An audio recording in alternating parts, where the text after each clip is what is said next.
just 2 weeks behind Knox Johnson, he continued eastwards for another lap of the Southern Ocean to save my soul, as he put it. This is the real solo race, sailing like it's 1968.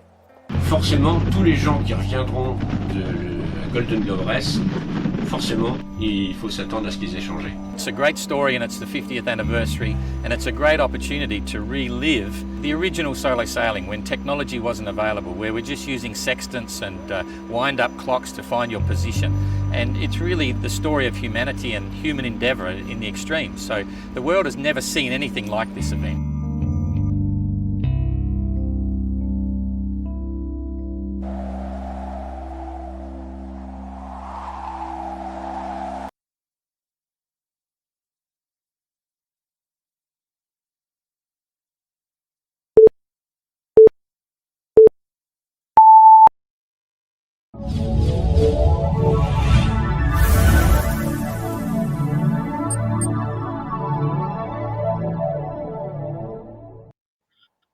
Well, g'day everybody. It's time again. These weeks just zip by, and at the moment I'm actually changed place, different scenery in the background. I'm in Adelaide. Jane and I came across on the weekend, so we're actually in quarantine now. I got 2 weeks of quarantine because we had to come through Sydney. So anyway, good to be back again. Just remember, if you've got questions and so on, you can actually put them in the comments, and if they're good questions, we can try and answer them. What's the latest news on GGR? First of all, Gurav actually went nuts and launched his boat, christened it with a coconut, which was an Indian tradition, even though he's a Canadian entry, so that was quite cool.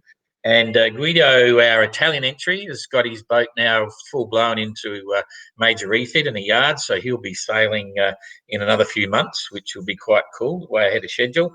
And Pat, our crazy Irishman, went swimming off his boat, which was kind of fun with family and friends on a beautiful summer's day out there in the other part of the world. And Urton has just returned from about 6 weeks of sailing and training for the boat. He's now taken the boat up to Belgium, and he's getting a new mast fitted and so on. Of course, he's doing the Ostar next year for part of his training. He'll do a solo across the Atlantic and solo back again, so he's looking good.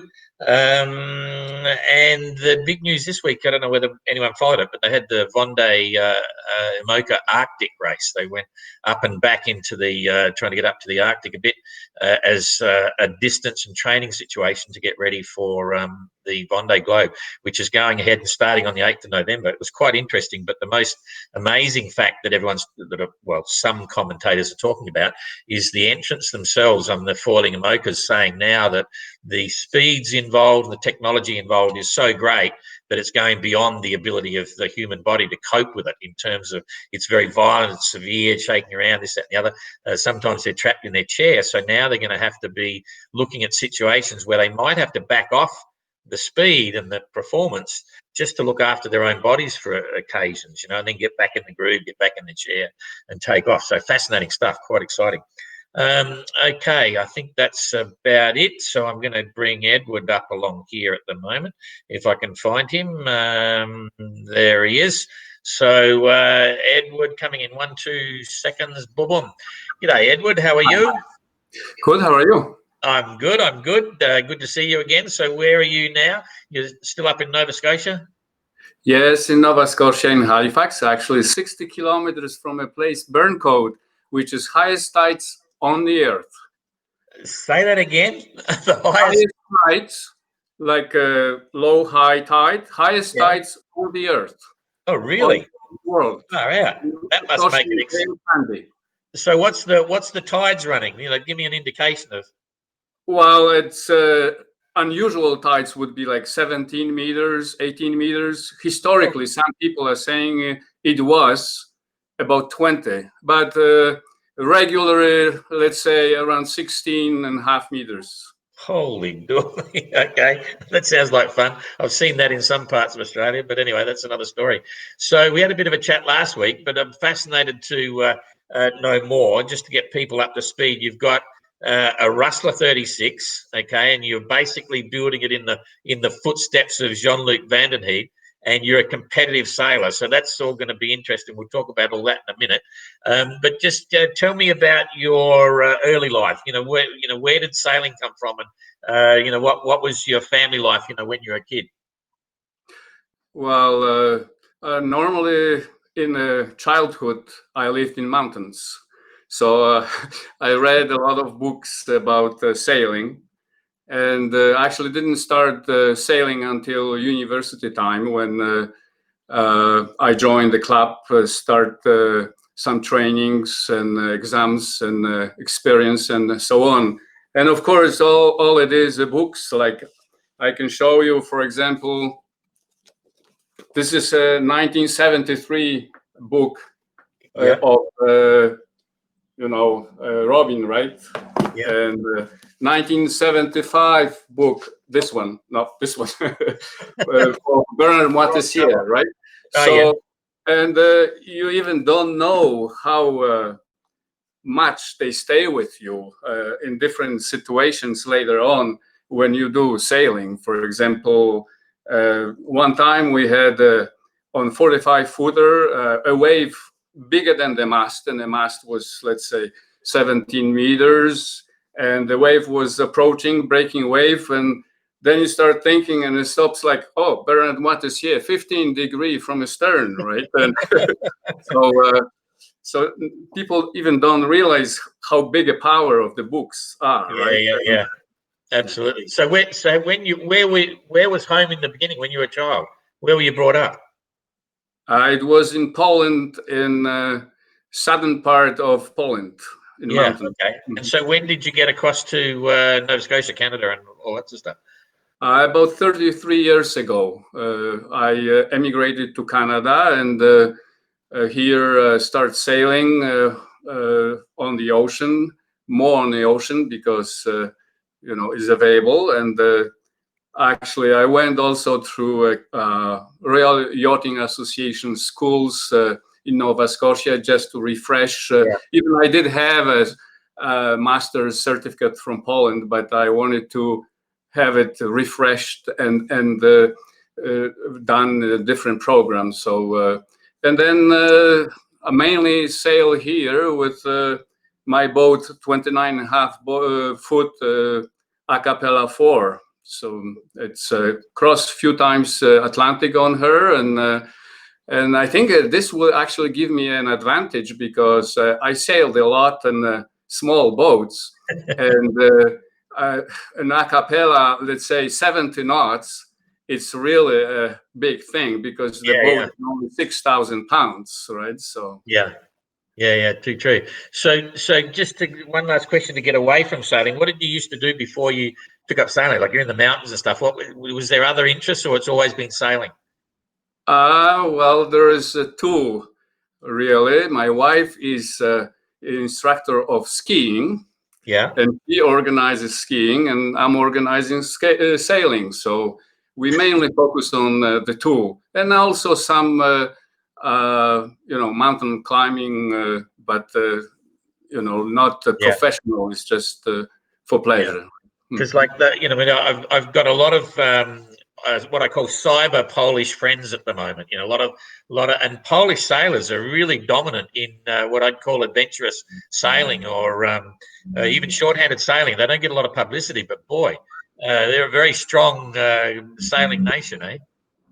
Yes, actually, I was also inspired by the one of them, Leonid Teliga. At that time, just before Golden Globe, he had a record of how long he was on at the sea non-stop. So I'm always amazed, and a lot of people know about our little boat, the Globe 580 little boat, but that's where it evolved from in a lot of ways, Poland. But anyway, so I can figure you've done quite a bit of sailing.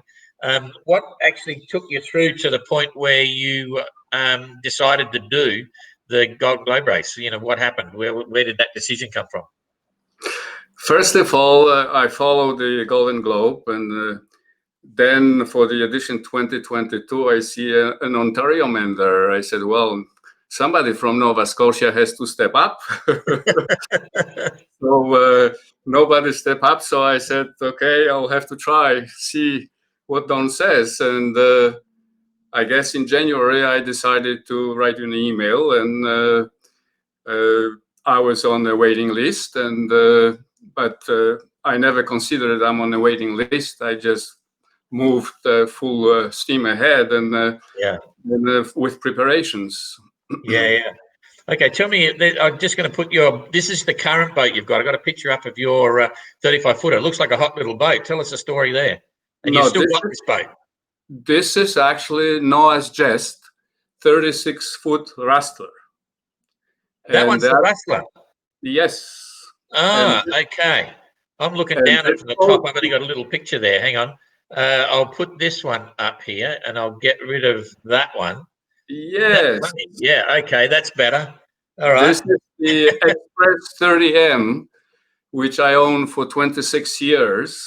And I've done some interesting trips, like double crossing without stopping in Plymouth. We actually left Halifax two-handed and went across Atlantic 24 days, around the Eddystone Rocks, and didn't actually see even Plymouth because we renamed the English Channel to Channel of Storm Jeep because it was stormy at that time, and left English Channel. 35 days later, we arrived in Halifax. So it was... Okay, so what was the deal there? What were you doing that for? That's for fun and maybe promoting some kind of a race, which actually would be not bad because you're going with the wind and with the current and then against later. So So when was that? When did you do that double crossing? That was 20 years ago. 20 years ago, and you still got the boat. Okay, that makes sense. Well, because I saw this picture here, but then when I was looking down on the other one, I got to find it again here because I'll put it up. I said to Jane before, I said, "Oh, look, he's got a Rustler. We don't have to put a picture of a bloody Rustler up again. Everyone knows what it looks like." but just looking down, it looks like a good one. I mean, they're all good ones, but so tell us quickly a little bit about this boat, where you found it and all the rest of it. I did find it in Plymouth, end of February, and went there, purchased, and decided to leave the boat with Rustler Yachts Shipyard, where we are doing deck and hull refit. And I hope to have back the boat by end of September, and then sail to Les Sables d'Olonne, where I already have a mast stored there and a lot of gear waiting for me. And actually, Sparkcraft, Michael Audouin, he suggested Lionel to step the mast. So I contacted Lionel Renier, and he agreed to help me to step the mast and organize sales handling. And I have also Voilier Tarot, Jérôme, he's helping with the sales.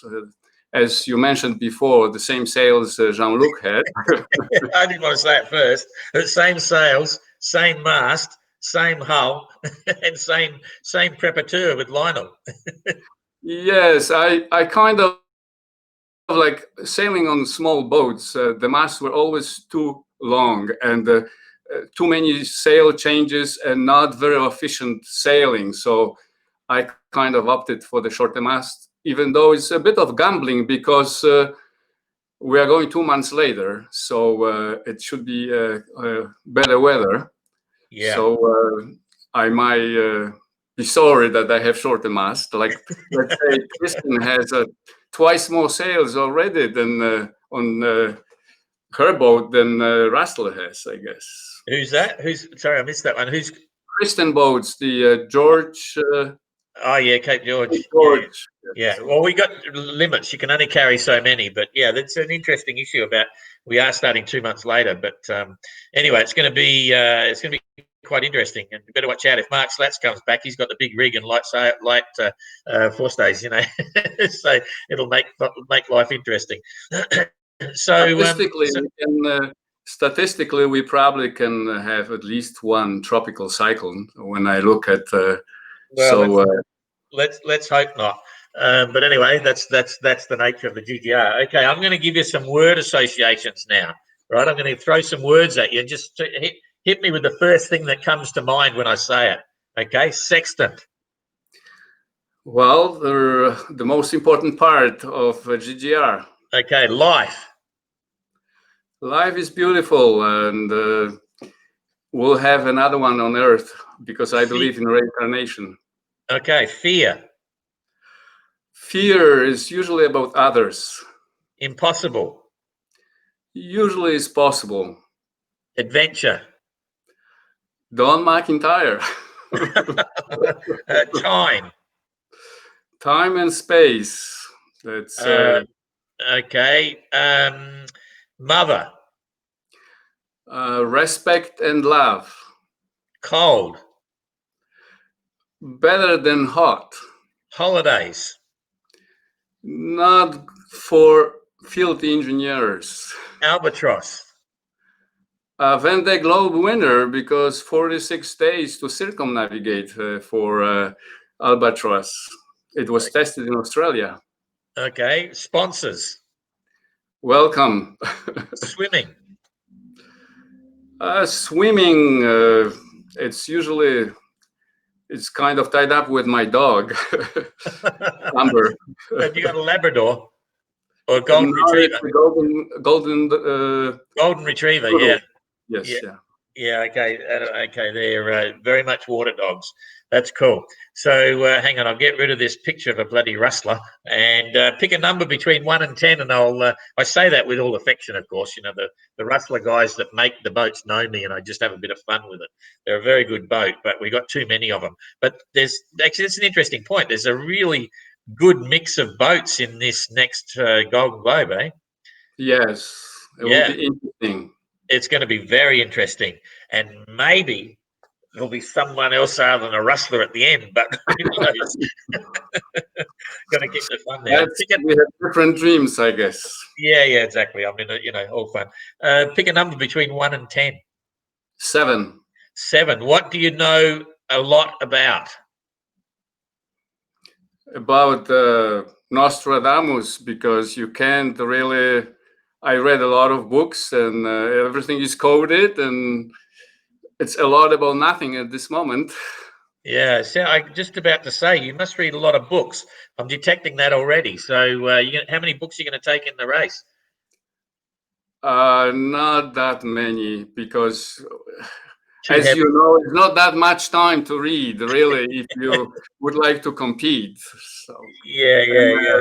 Trying to chase all the weather and sales and everything, it's not much time to read, really.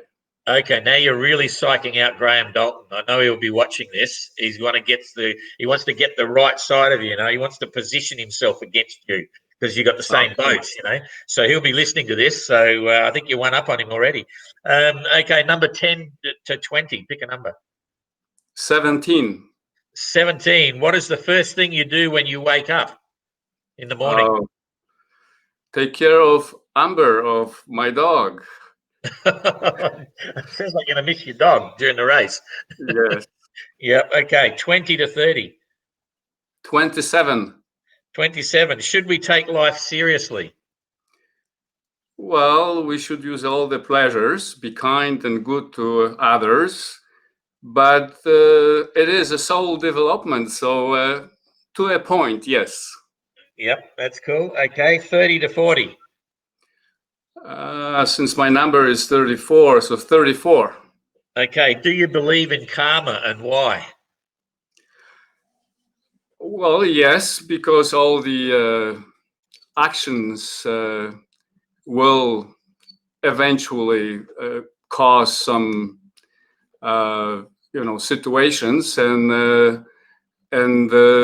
I guess I also believe in reincarnation and that you were coming several times to Earth and so on. So I guess if your actions are positive and kind and good, then you will receive also positive actions from others. So. Yeah, I'm a big believer in karma as well. Okay, 40 to 47. I know, 43. 43. If you could sit down for dinner with anyone, dead or alive, who would it be and why? Well, maybe too much of it, but I would actually select Allan Kardec. It's a founder of Spiritism philosophy. So it is about spirit development and reincarnation, and it's actually, he did write 5 books, and one of them is Spirit's book. It's amazing. It's amazing. Yeah, that's cool. I think we could have an interesting conversation. The craziest time I ever had was when I spent 2 days with a nuclear physicist, and nothing exists. When I go like that, I'm not actually touching my fingers. You probably know all about that. It's just energy there. So yeah, there's a bit of fun there. Okay, pick a letter between A and N. L. L. Okay. If you, this is a popular question. If you ate yourself, would you become twice as big or completely disappear, and why? I don't want to disappear, so yeah, the choice is twice as big. Okay, that makes sense. All right. So, wow, it looks like you've got some deep and meaningful stuff on the philosophical side and reincarnation and stuff. I always say, how can you ever, you can never deny it, because you can't prove it either way. And I have some spooky things happen, I've got to tell you. I'm quite strongly believe there's more than 3 dimensions. But anyway, that's for another occasion. So I'm going to bring, is it Michael, Matthew, or Mike, or where is he? Here he is, coming up here somewhere. He's gone. I've got a blank screen there. Michael, if you can hear me, you need to reboot your image. I can't get you there. I've got a blank screen. Hang on, I'll put you up and see what happens. I'll show him in the screen. 2, 1. You might be able to hear us. If you can hear us, Michael, we've got no image for you. You've been there and we've been chatting for half an hour. Sorry? Can you see Michael there, Edward? No. Nope, we've got a black screen. So just turn off and log on again, Michael, if you can. And I'm going to try and reboot myself here, I think. Shall I reboot? Doesn't work, does it? We've lost Michael. So the reason I was, so I'm going to just pull him off of there at the moment and wait until hopefully he comes back again. We've been talking with him for half an hour, right? Before the start, and now he's disappeared. But anyway. I have a comment about the ships not answering because I experienced that, like Mark Slatz was saying that he has an idea what to do, just go on collision course and so on. Yeah. And it happened to me too several times. And I figured out that most of the crew on the ships in nowadays is non-speaking English. Yeah. And when you call them, they just don't understand. Yeah. And then when you go on the collision course, then they have to wake up an officer. So yeah, it's an interesting philosophy, and you're quite right. I mean, it's a classic topic of discussion, and even that whole scenario about solo sailing. People will say under the collision regulations you're supposed to maintain a lookout and watch all the time. It's actually not a law; it's a regulation, which is different. It's not in state sort of control situations, but the reality is no one ever goes outside to listen. And that says you're supposed to do that as well. And yeah, there's challenges. So Michael's back. Hang on. Hopefully we've got a screen with him. Hopefully we've got something happening. I've got a black screen on his thing here, Jane. Have a look. Oh, here he is. Here he is. He's popped up. Okay, let's put him in the picture and say g'day. G'day, Michael. Hi, guys. Sorry about that. I lost you for about 20 minutes. Oh, okay, yeah, I just see you just stagger a little bit, so maybe the signal. But anyway, good to see you. I was taking the mickey out of you because as another Australian entrant, we've got a Michael, we've got a Matthew, we've got a Mike, and we've got a another Mike, Mark. We got Mark, Mike, Matthew. We got 5. We got 5 of them, and they're all bloody the same. And yeah, I'm almost dyslexic. from M, I guess. Anyway, so where are you, Matthew? And what's the time there, Michael? Michael, where are you? What's the time? So it's midnight, and I'm in Nelson, which is the north part of South Island, New Zealand. Yeah, okay. We're And it's cold. Going to be chatting next week, but your entry excites me a lot because I've been extolling the virtues of Cape Dory 36s for a long time, and you're the first one to line up with one. So how's it going, and why did you choose that boat? Yeah, it's interesting, isn't it? I chose it because I think it's going to be a quick boat. I think the established wisdom is that this is a running and a reaching race, but in 30,000 nautical miles, there's going to be some upwind sailing and some light wind sailing as well. And I think that maybe the Cape Dory's got a little bit of an edge in those sorts of conditions. Okay, all right. You're staggering in and out, so we'll keep it short because the time's ticking as well. But Edward, why do you think that you might be able to beat Michael in your Rustler 36? To the start line? I hope everybody gets to the start line. And when we are at the start line, then we start thinking about racing. Right now, I don't think so. I'm against anybody. Yeah, exactly. Okay, so and you've got your opinions about rustlers there, Michael. So that'll be kind of interesting. What do you think about your prospects? You're doing your refit in New Zealand, but you're an Australian. And are you going to sail to the start, or are you going to ship to the start eventually? That's good. Yeah, that's a good question. I guess it depends what's happening in the world. The COVID virus has thrown spanners in all sorts of works, but also depends how many sea miles I can get in this boat before the start of the race. It may be that I'll sail. At the moment, the plan is to ship it, but there's a strong possibility I'll sail till the Sabre Toulon. Yeah, cool. Edward, I forgot to mention, I got a sneaky suspicion that you've done a truckload of ocean miles. Have you ever counted them up, Edward? Roughly? No, I didn't count them, but for sure it's over 30,000. At least one circumnavigation for sure, right? Yeah, so okay. I didn't cross 12 times like Jean-Luc Cape Horn. he's just a crazy Frenchman. Don't worry about that. So when you get your boat with the new rig and the new sails later this year, you've got 2 years to go. What's the workup plan for you sailing wise, Edward?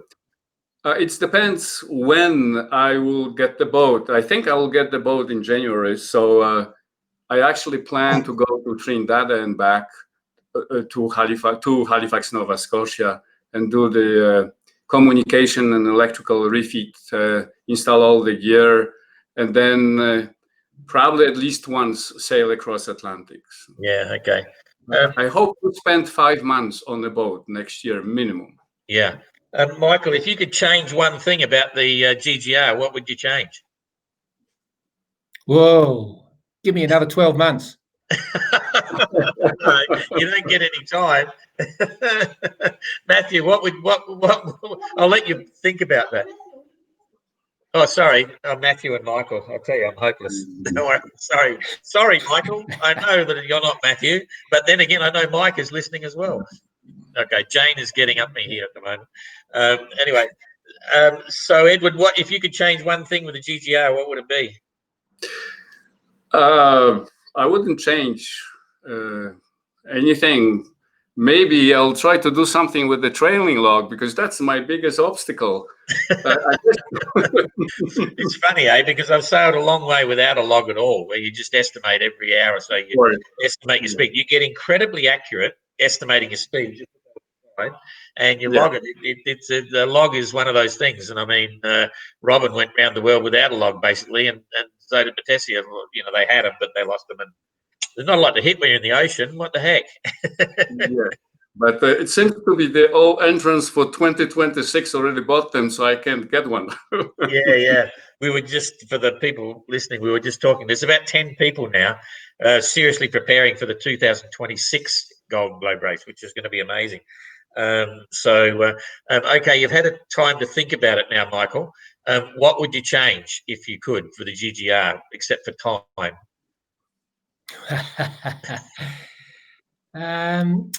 Good question. Good. What would I change? What would you like that you can't have? Hot shower would be nice, I reckon, halfway around. Okay, that's interesting. Hey, I'll bring up a bit of a controversial thing. There will only be the hardcore listening to the rest of this at the moment. Most of them will have gone to bed. But the whole environmental thing, we're using hydrocarbon, having a diesel on board. We can't have electric motors and stuff. But I'm seriously thinking, and we're going to start a discussion on this, about the idea of topping up all the diesel tanks in Les Sables d'Olonne before the start, and then when you get back at the end of the race, we top them up again and see how much fuel you used, and making a recognition of that. In other words, those that want to go without any fuel could actually do it, and we might make some sort of trophy or something. And in the idea being that we all should be using solar panels, wind generators, water generators, whatever. What's your attitude on that, Michael? I think it's a good idea. I think it fits nicely with the spirit of the race, to be honest. Yeah. And what about you, Edward? What do you think about that? Well, it's not much fuel anyway, and just for maybe some emergency, and you have some tough places to go, like going to Hobart. You might need a bit fuel, or even going to Cape Town, right? So some fuel will be good to have. Yeah. Anyway, we may look at that. I've got to decide no later than September the 4th. I figured if we're going to do a radical change like that, we've got to give people 2 years notice, because they might want to ramp up. And it'll only be, the fuel will always be there for emergencies, but it'll be something that becomes a topic of discussion during the race. But yeah, you're right. Going up to Hobart, it's a piece of use a bit of fuel, but Matessia did it without an engine, So, That's right. yeah, that's cool. All right, so I'm going to get rid of you now, Michael, because you're on next week. Anything you'd like to say before we go? Seeing you stayed up half the night nothing to say? Okay, you better be ready next week. I'm going to give you a curry. Even though you're an Australian in New Zealand, I'll be thinking you're a bloody Kiwi, All right, well, so stay good there, Michael. We'll see you next week, and look forward to it, eh? You can go to sleep now. Okay, guys. See you later. Okay. Good luck, Edward. Yep, thanks for that. See you later. See you. Okay. All right, so that's all good. So anything that you'd like to tell us about, Edward? Anything you'd like to say to people? I can't see for some reason. Oh, okay, I can't. I've lost all my comments here. How many days do you reckon it'll take you to get around, Edward? That's a question from Gurav. Well, probably 220. I don't think so. We beat Jean-Luc. Oh, no, you got to say 210 just to keep Jean-Luc on his toes, Well, we have less wind, so. Well, we'll see. Yeah. You never know what happened. Any more questions, comments? It's okay. So, if looking at the GGR for you in total, what would you consider to be a success? What's a success for you after you're having entered and stuff and doing the race? Of course, success will be to finish. I hope to be in the first 10. Yeah. Okay. Next one. Any other questions, Gigi? That's it. Okay. Sorry, I can't. Usually, I can say good day to people, but I've lost my comments on the side. GGR technology. All right. So that's cool. So we're going to actually see each other. I'm going to be in Les Sables d'Olonne hopefully around about the 12th of September. Right through, I've got a lot to do there with my little boat and planning with Yannick and Les Sables d'Olonne on 2022. We actually opened the office of the GGR 12 months before. So in July of next year, we actually open an office in Les Sables d'Olonne, little one. So we'll see you there. We'll be there for the Vendée. Me too, yes. I'm looking forward to seeing your boat. I'll make sure Lionel puts the mast up right. I'll just check it for this. Of course. Yeah. And then you'll have, of course, your number one competitor, your teammate with another Russell 36, same as Jean-Luc's, because it was Jean-Luc's boat. Graham, he'll be totally miffed that you're there playing with your boat, and he's stuck in New Zealand. It will be a class within GGR. Yeah, going to be quite fun, eh? All right, so good to chat, and we'll thanks for your time, Edward, and we'll see you in a month or so.